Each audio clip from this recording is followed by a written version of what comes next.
నమస్కారం, నా పేరు త్రిష. ఛానల్ 9 న్యూస్ కి స్వాగతం. ముందుగా ముఖ్యాంశాలు.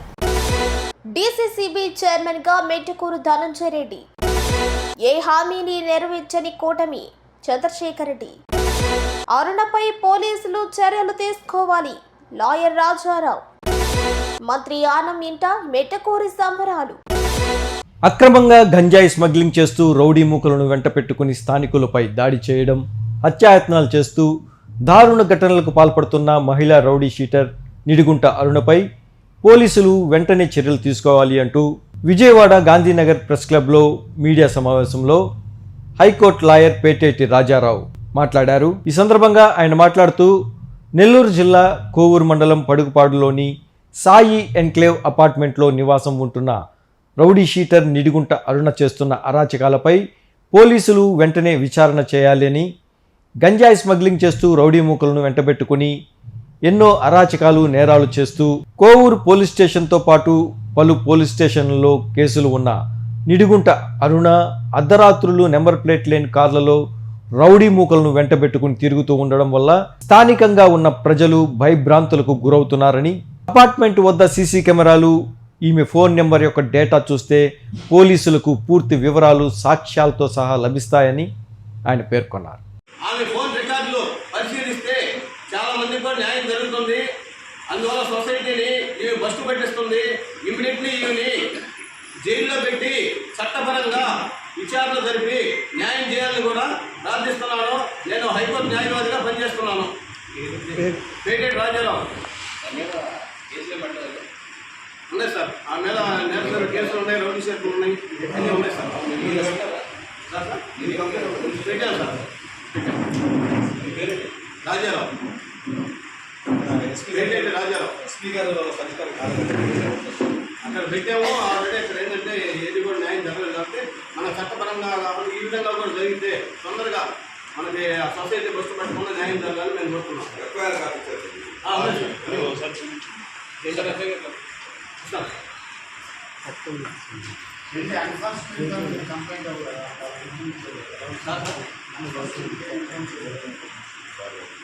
సార్, రికార్డు పరంగా ఆల్రెడీ పంపించాం.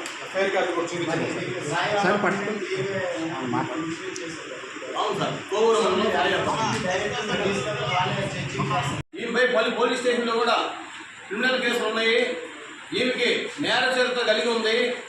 అదేవిధంగా ఇలా భర్త గారు కూడా గంజాయి మరియు ఎర్రచందనం స్మగ్లరు. అలాంటి స్మగ్లరు భార్య అయినటువంటి నిడిగుంట అరుణ ఈరోజు రౌడీ షీటర్లని, రౌడీ మోకల్ని, గోండాల్ని అడ్డం పెట్టుకొని నెల్లూరులో ఈ మధ్య జరుగుతున్న నేరాలు, ఘోరాలు అలాంటి వాటికి కూడా ఈమె అర్థం ఉందని తెలిసిన విషయమే. గతంలో కూడా ఇలాంటి నేర చరిత్ర కలిగి అందరూ తెలిసిన విషయమే. ప్రతిగా ప్రభుత్వ విలేకరులో కూడా అందరూ చెప్పడం జరుగుతుంది. ఈమె చేస్తున్న ఒక సెటిల్మెంట్లు కానీ, ఈ విధంగా చేస్తున్న గంజాయి వ్యాపారంలో కానీ, అదేవిధంగా ఒక సాయి ఎన్క్లేవ్ అపార్ట్మెంట్లో గుర్తు తెలియని వ్యక్తులు 24 గంటలు రాత్రి పగల్లో ఒక నెంబర్ ప్లేట్లు లేని కార్లు, నెంబర్ ప్లేట్లు లేని ఒక బైకులు, గుర్తు తెలియని వ్యక్తులు ఈ అపార్ట్మెంట్లోకి ఆమె దగ్గరకు రావడం, గంజాయి వ్యాపారం చేయడం, అక్కడి నుంచి ఈ విధంగా సరుకంతా తీసుకుపోవడం, ఆ విధంగా అమ్ముకుంటూ ఉన్నారు. దానికి వాళ్ళ తల్లిదండ్రులు కూడా ప్రోత్సహిస్తున్నారు. ఈ విధంగా దానివల్ల చాలామంది ప్రజలు కూడా చుట్టుపక్కల కోవూరు మండలంలోని లేకుంటపాడు, ఎనమడుగు, చెర్లోపాలెం ఇతర ఒక ప్రాంతాలకి కూలి పని చేసే ఒక కూలీలకు ఇలాంటి గంజాయి అమ్మి వారి ప్రాణాలు పోయేదానికి కూడా ఈమె తోడ్పడుతుంది. అదేవిధంగా నెల్లూరులోని ఓడిపెడుతున్న ఏరియాలో అక్కడ కూడా వాళ్ళ తండ్రి నరసింహులు ఈ విధంగా పోయి అక్కడ వ్యాపారం చేస్తున్నాడు. అదేవిధంగా నిడిగుంట అరుణ అని ఒక నేరస్తురాలు. ఆ విషయం ఆల్రెడీ ప్రతి ఒక్క పోలీస్ స్టేషన్లో విషయం తెలిసిందే. ఈరోజు గౌరవనీయులైన మన ఎస్పీఎస్ఎల్ నెల్లూరు జిల్లా ఒక ఎస్పీ గారు, అదేవిధంగా జిల్లా కలెక్టర్ వారు, అదేవిధంగా మన డీజీపీ గారు, మన హోంమంత్రి వర్యులు, మన ఏపీ ముఖ్యమంత్రి వర్యులు నారా చంద్రబాబు. రాష్ట్ర ముఖ్యమంత్రి ఏర్పాట్లపై అధికారులతో రాష్ట్ర దేవాదాయ శాఖ మంత్రి ఆనవ రామరెడ్డి చర్చించారు. ఈ సందర్భంగా శాఖల వారీగా ఆత్మకూరు నియోజకవర్గంలో సమీక్ష చేపట్టారు. ఆత్మకూరు మున్సిపాలిటీలో ఈ సమీక్ష జరిగింది. ఈ సందర్భంగా ప్రతి శాఖ అప్రమత్తంగా ఉండాలని, అవసరతలు తనకు తెలియజేయాలని ఆయన సూచించారు. రాష్ట్ర ముఖ్యమంత్రి పర్యటనను విజయవంతం చేసే బాధ్యత అందరి అధికారులపై ఉందని ఆయన పేర్కొన్నారు.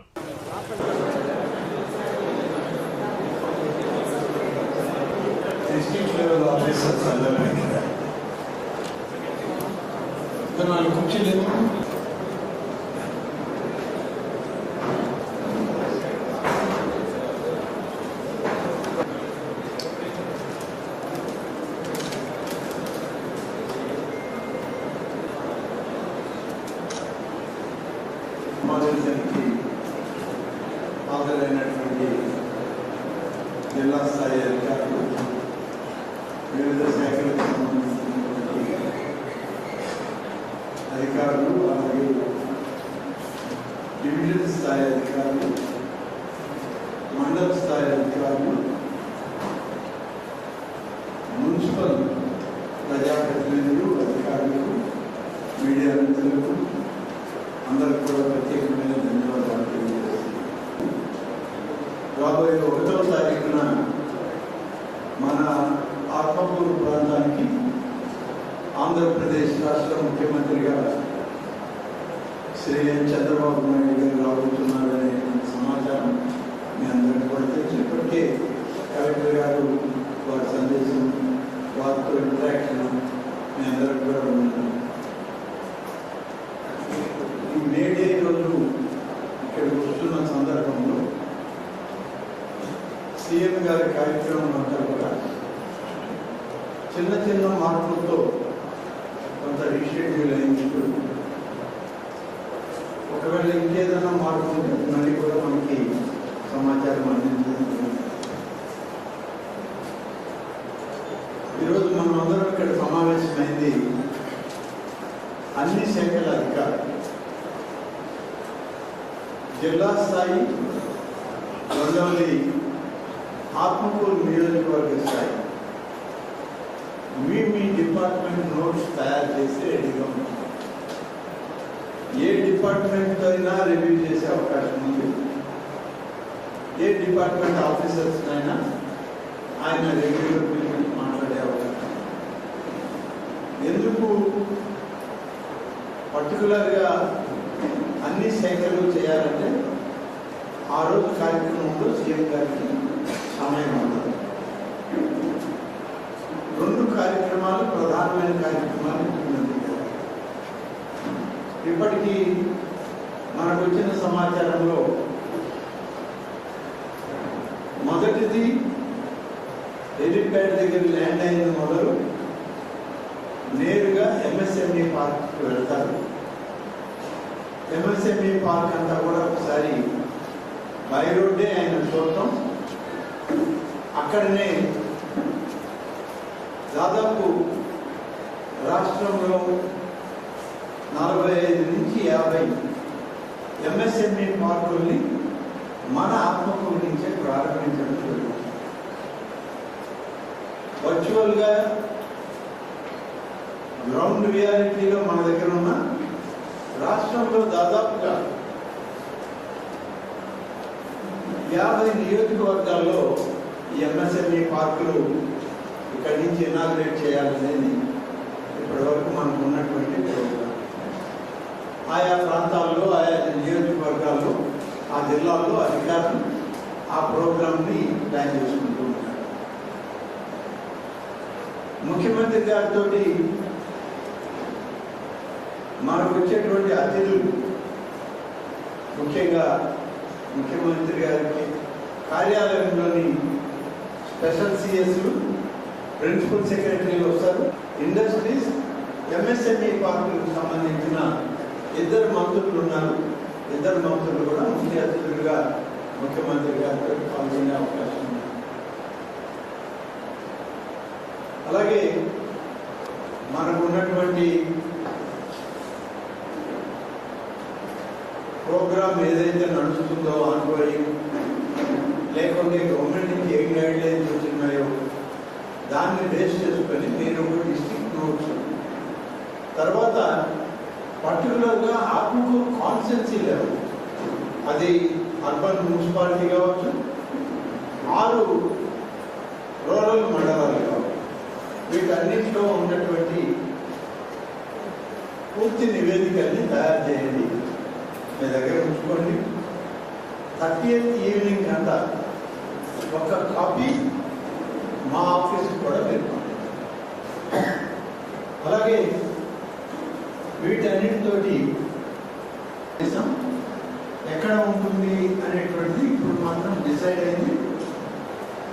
అక్కడి నుంచి నేషనల్ హైవే మీద డైరెక్ట్గా 8.2 కిలోమీటర్ మార్పుని ఆయన చివరి వరకు. నెల్లూరు జిల్లా వైఎస్ఆర్సీపీ కార్యాలయంలో వైఎస్ఆర్సీపీ రాష్ట్ర ఎంప్లాయీస్ అండ్ పెన్షనర్ల విభాగం అధ్యక్షులు నల్లమారు చంద్రశేఖర్ రెడ్డి మీడియా సమావేశంలో మాట్లాడారు. ఈ సందర్భంగా ఆయన మాట్లాడుతూ ఉద్యోగుల విషయంలో కూటమి ప్రభుత్వం ఎన్నికలప్పుడు ఇచ్చిన ఏ హామీని నెరవేర్చడం లేదని, జిల్లా ఉద్యోగులు మా దృష్టికి తెస్తున్నారని, గెలిచిన వెంటనే ఉద్యోగులకు అన్ని బకాయిలు వెంటనే చెల్లిస్తాము అని చెప్పిన చంద్రబాబు సంవత్సరం అవుతున్నా ఏ మాత్రం పట్టించుకోవడం లేదని, ఉద్యోగులకు అనేక హామీలు ఇచ్చి మేనిఫెస్టోలో పొందుపరిచి ఉద్యోగులు ఓట్లు వేయించుకొని గెలిచిన కూటమి ప్రభుత్వం ఈరోజు ఆ హామీలతో మాకు సంబంధం లేదు అనే విధంగా ప్రవర్తిస్తుందని వారు మండిపడ్డారు.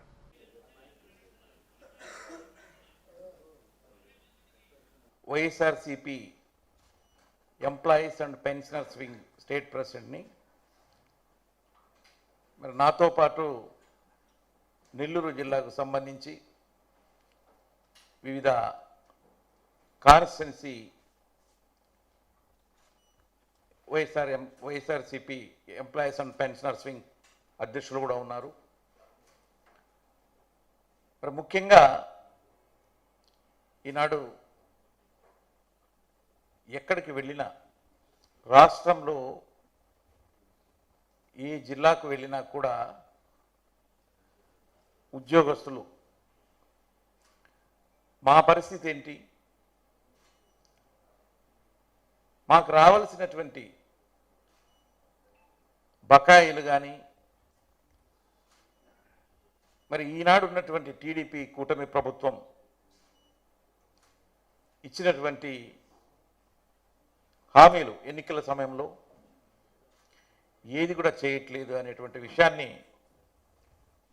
ప్రతి జిల్లాలో కూడా ఉద్యోగస్తులు మా దృష్టికి తీసుకొస్తూ ఉన్నారు. మరి ఆ నేపథ్యంలోనే నేను ఈ రోజున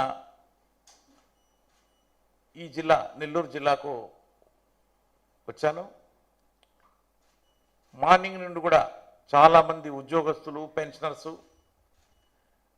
కలిసి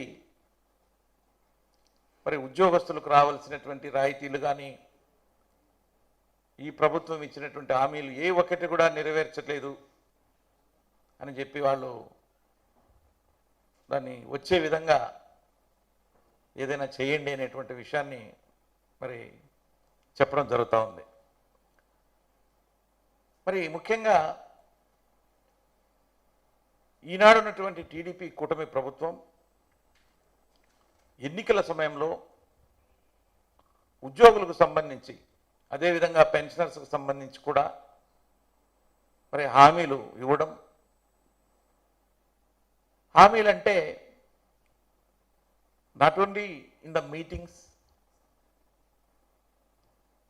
మేనిఫెస్టోలో కూడా పొందుపరిచి ఫలానా ఐటమ్స్ ఉద్యోగస్తులకి మేము వచ్చిన వెంటనే చేస్తాము అనేటువంటి హామీ ఇచ్చి ఉద్యోగులతో అదేవిధంగా పెన్షనర్స్తో కూడా ఓట్లు వేయించుకొని గెలిచిన తర్వాత ఆ చెప్పినటువంటి ఆ హామీలు అయితేనేంటి, ఆ మేనిఫెస్టోలో పొందుపరిచినటువంటి విషయాలు అయితేనేంటి, వాటి గురించి మాకు సంబంధం లేదు అనేటువంటి విధంగా ఈ రోజున ప్రభుత్వం మొండిగా, ఏదో అంటారు చూడండి, గుడ్డోడు లేకపోతే చెవిటోడు అని, అలాగా ఏదన్నా చెబితే వినపడినట్టు, తెలియనట్టు మరి నటిస్తూ ఉంది. ఒక చిన్న ఎగ్జాంపుల్ చెప్తా చూడండి మీకు. ఇదే తెలుగుదేశం గవర్నమెంట్ ఇంతకు ముందు ఉన్నప్పుడు నేను ఆంధ్రప్రదేశ్ ఎన్జిఓ సంఘానికి అధ్యక్షుడిగా ఉన్నప్పుడు ఉద్యోగస్తులకు మీరు ఇచ్చినటువంటి హామీ అంటే మేనిఫెస్టోలో పొందుపరిచినటువంటి హామీ ఒకటి, కాంట్రాక్ట్ ఉద్యోగస్తులను రెగ్యులరైజ్ చేస్తామన్నారు అని చెప్పి నేను ఒక రిప్రజెంటేషను ఈనాడు ఉన్నటువంటి ముఖ్యమంత్రి ఆనాడు ఉన్నటువంటి ముఖ్యమంత్రి గారి దగ్గరికి తీసుకెళ్లడం జరిగితే, అలాంటి హామీ నేను ఎప్పుడు ఉద్యోగస్తులకి ఇవ్వలేదే, కాంట్రాక్ట్ ఉద్యోగస్తుల్ని రెగ్యులరైజ్ చేస్తానని నేను ఎప్పుడు హామీ ఇవ్వలేదని చెప్పి చెప్పడం జరిగింది. నేను అనుకోకుండా ఆ రోజు ఆ రిప్రజెంటేషన్కి మేనిఫెస్టోలో పొందుపరుస్తూ పేపర్ క్లిప్పింగ్ ఏదైతే ఉందో దాన్ని జత చేసి ఆయనకు చూపించడం జరిగింది. ఇదిగోండి మీరు ఆనాడు మేనిఫెస్టోలో ఈ విషయాన్ని పొందుపరచడం జరిగింది అంటే అవునా అనేటువంటి విషయం. అంటే పొలిటికల్గా ఎన్నికల సమయంలో ఓట్ల కోసం చెప్తున్నారే, ప్రభుత్వ ఉద్యోగస్తులకి ప్రభుత్వంలో 24 hours కష్టపడి ప్రభుత్వం కోసం పనిచేస్తున్నటువంటి ఉద్యోగులకి ఇంటి స్థలం చిన్నది ఒక 200 గజాలు ఇంటి స్థలమో 150 గజాలు ఇంటి స్థలమో ఇవ్వడానికి స్థలం ఉండదు. కానీ ఇలాంటి ఊరు పేరు లేనటువంటి ఉర్సా కంపెనీ లాంటి కంపెనీలకు ఎకరాలు 60 ఎకరాలు 99 పైసలకు ఇవ్వడం ఏందండి, నాకు అర్థం కావట్లే. ఉద్యోగస్తులకు దయచేసి అలాంటిది ఏదన్నా ఉంటే ఉద్యోగస్తులకు ఇవ్వండి. ఇల్లు కట్టుకుంటారు, మీ పేరు మీ కాలనీ పేరు మీ పేరు చెప్పుకుంటారు. కావాలంటే ఆ 99 పైసల బదులు 99,000 ఎకరాలు ఎక్కడన్నా కనీసం వాళ్ళు కష్టపడి ఏదో ఇంతో అంతో చెల్లిస్తారు. ప్రతిసారి కూడా ఎన్నోసార్లు మరి ముఖ్యమంత్రి గారి దృష్టికి కూడా తీసుకెళ్లడం జరిగింది. ఉద్యోగి రిటైర్ అయ్యే లోపల ఒక చిన్న గుడిసె కట్టుకోవడానికి ఇళ్ల స్థలాలు ఇవ్వాలి. అందులో జర్నలిస్టులు కూడా చాలా ఏళ్ల నుంచి కంబైన్ స్టేట్ నుంచి కూడా మాతో పాటు పాపం వాళ్ళు కూడా ప్రయత్నాలు చేస్తూ ఉంటారు. ఇచ్చినట్టు ఇస్తారు కానీ వాళ్ళ చేతులకి రావు. అయితే విజయవాడలో కూడా ఇచ్చినట్టు ఇచ్చారు లాస్ట్ టైం టీడీపీ గవర్నమెంట్లో. ఎక్కడ పోయినాయో తెలియదు, ఎవరికి ఇచ్చారో తెలియదు. ఉద్యోగస్తులు కూడా ఇస్తామని చెప్పేసి ఒక జీవో ఇచ్చారు, లేదు.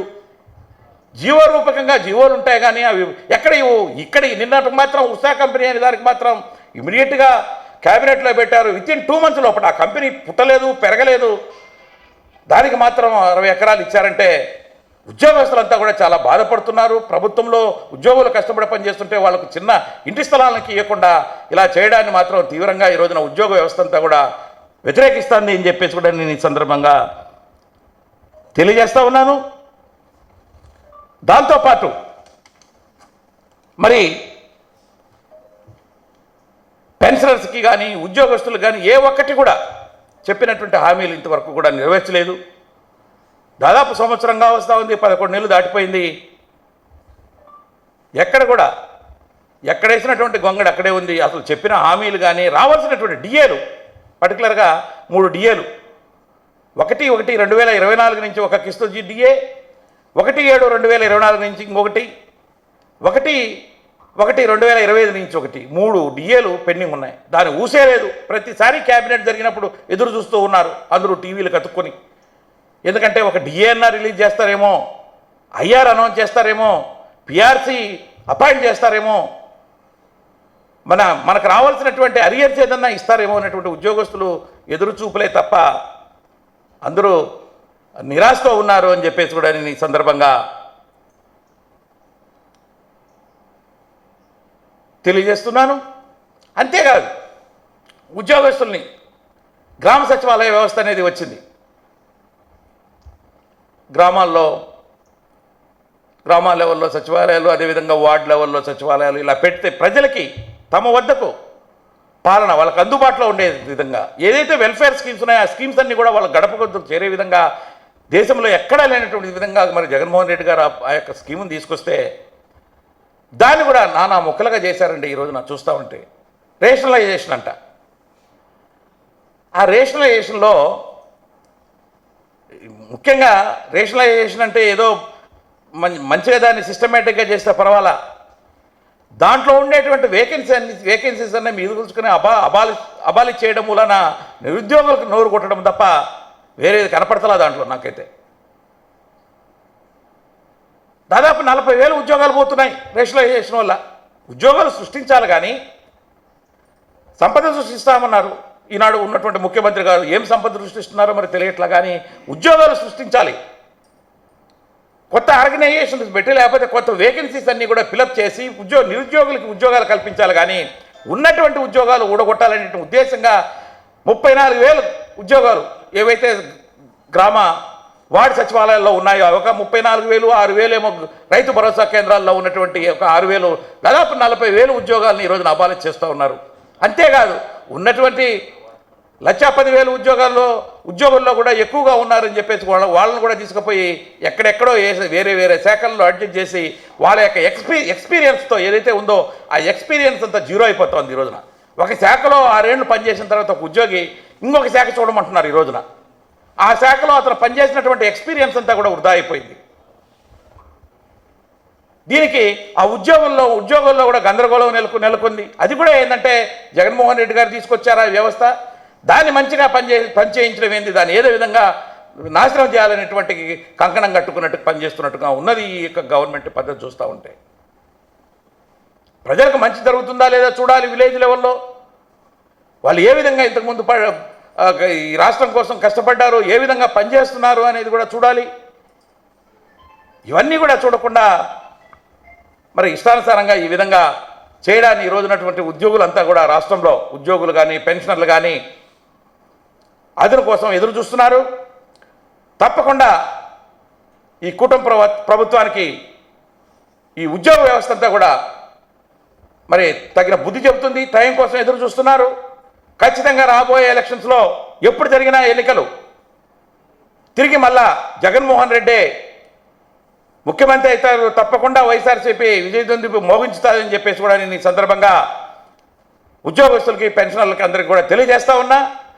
వాళ్ళు కూడా చాలామంది అనుకున్నారు మనకు రావాల్సినటువంటి రాయితీలు ఇవన్నీ కూడా చేస్తాయని చెప్పేసి అనుకుని ఈ ప్రభుత్వానికి సపోర్ట్ చేస్తే వీళ్ళు మరి ఏ ఒక్కటి కూడా ఇచ్చినటువంటి హామీలు నెరవేర్చకుండా అసలు ఉద్యోగులకి ఒక జాయింట్ స్టాఫ్ కౌన్సిల్ మీటింగ్ కూడా పెట్టడానికి సంవత్సరం అవుతుందండి. ఇంతకుముందు ఉన్నటువంటి ప్రభుత్వం ఎవ్రీ మంత్ కూడా జాయింట్ స్టాఫ్ కౌన్సిల్ అన్ని సంఘాలతో పెట్టి వాళ్ళకు ఉన్నటువంటి ప్రాబ్లమ్స్ అన్నీ కూడా సాల్వ్ చేయడంలో ఒక సిస్టమేటిక్గా చెప్పి చేసేది. అలాంటిది ఏమీ లేదు. ఒక మీటింగ్ కూడా పెడతలా, ఏమీ చెప్పట్లా, ఏం చెప్పట్లా. అదే చెప్తున్నారు కదా, ఏదో ఇంత ఇస్తున్నామంటే ఎవరికి ఇవ్వట్లా, ఎవరికి ఇస్తున్నారో తెలియదు. అంత అయోమయం అన్నట్టు, అంత కన్ఫ్యూజన్ అనమాట. ఆ విధంగా ఈ రోజున ప్రభుత్వం చేస్తూ ఉంది అని చెప్పేసి కూడా నేను ఈ సందర్భంగా తెలియజేస్తున్నాను. ఖచ్చితంగా ఉద్యోగులు కానీ పెన్షనర్లు కానీ ప్రభుత్వంలో మరి ఒక ఇంపార్టెంట్ రోల్, వాళ్ళు ఏ మంచి పేరు వచ్చినా చెడు వచ్చినా కూడా ప్రభుత్వ ఉద్యోగుల ద్వారానే ఆ ప్రభుత్వాలకు వస్తూ ఉంటాయి. కాబట్టి వాళ్ళకి ఏ పొలిటికల్ పార్టీతో కూడా సంబంధం ఉండదు. ఎవరైతే దగ్గర తీసుకుని ఉద్యోగస్తులకు బాగా చేస్తారో వాళ్ళకు ప్రభుత్వానికి మంచిగా ఉంటారు.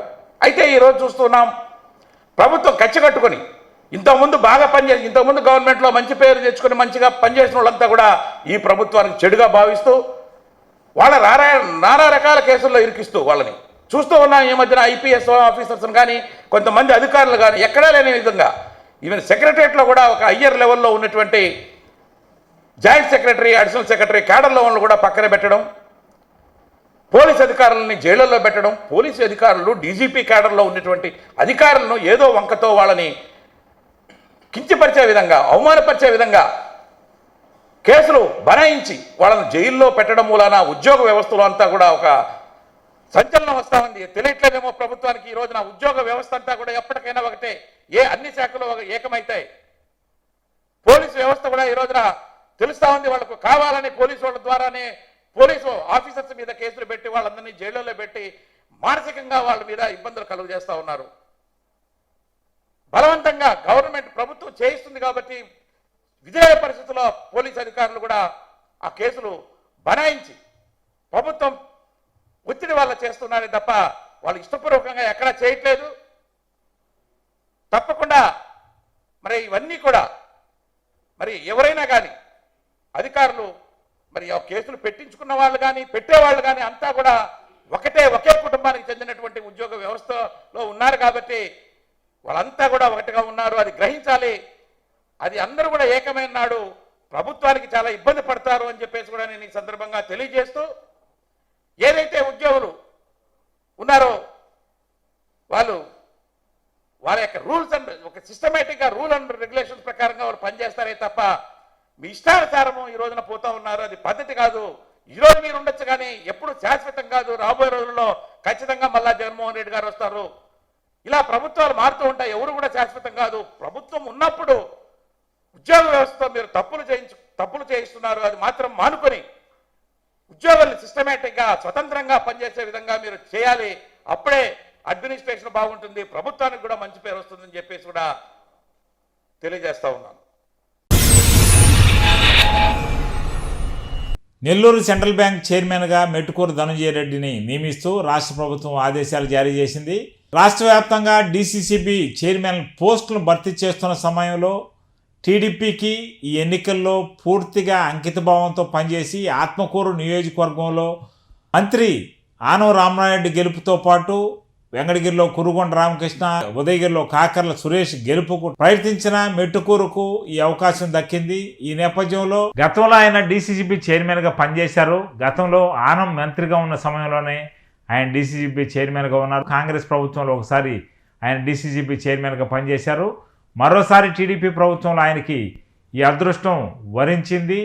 ఆయన గతంలో వైసీపీ నుంచి టికెట్ ట్రై చేశారు. ఆత్మకూరు, ఉదయగిరి, వెంకటగిరిలో ఎక్కడ ఆయనకు అవకాశం దక్కలేదు. ఈ నేపథ్యంలో ఆయనకు అదృష్టం కలిసి రావడం, మెట్టుకూరు ధనంజయ రెడ్డి టీడీపీలో చేరడం, అనూహ్యంగా టీడీపీ అధికారంలోకి వచ్చిన నేపథ్యంలో ధనంజయ రెడ్డికి డీసీసీబీ చైర్మన్ పదవి దక్కింది. ఆయన నెల్లూరు జిల్లా అనంతసాగరం లింగంగుంటకు చెందిన వ్యక్తి. ఆయన అనేక పదవులు గతంలో చేస్తున్నారు. సీనియర్ రాజకీయవేత్తను గుర్తించిన నేపథ్యంలోనే టీడీపీ డీసీసీబీ చైర్మన్ పోస్టు ఆయనకు అప్పచెప్పింది. నెల్లూరు జిల్లా కేంద్ర సహకార బ్యాంక్ చైర్మన్ గా రెండోసారి మెట్టకూరు ధనంజయ రెడ్డి నియమించబడ్డారు. ముఖ్యమంత్రి నారా చంద్రబాబు నాయుడు ఆశీస్సులతో అధికారిక ప్రకటన అనంతరం నెల్లూరులోని మంత్రి ఆనం రామనారాయణ రెడ్డి నివాసం వద్ద అభిమానులతో కలిసి పెద్ద ఎత్తున బాణాసంచా కాలుస్తూ తమ అభిమాన నాయకుడు ఆనం రామనారాయణ రెడ్డిని కృతజ్ఞతాపూర్వకంగా కలిశారు. ఈ సందర్భంగా మెట్టకూరు ధనంజయ రెడ్డిని ఆనం అభినందించారు.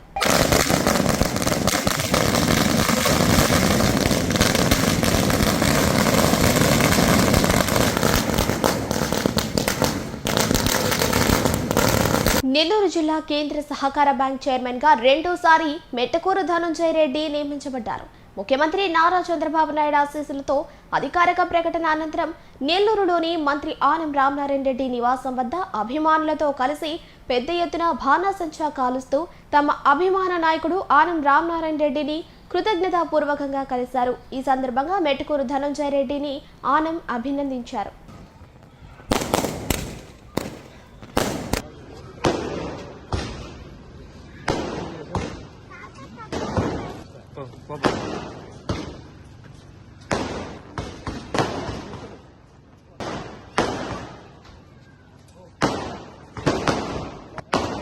ఈ వార్తలు ఇంతటితో సమాప్తం. మరో బులెటిన్లో మళ్ళీ కలుద్దాం.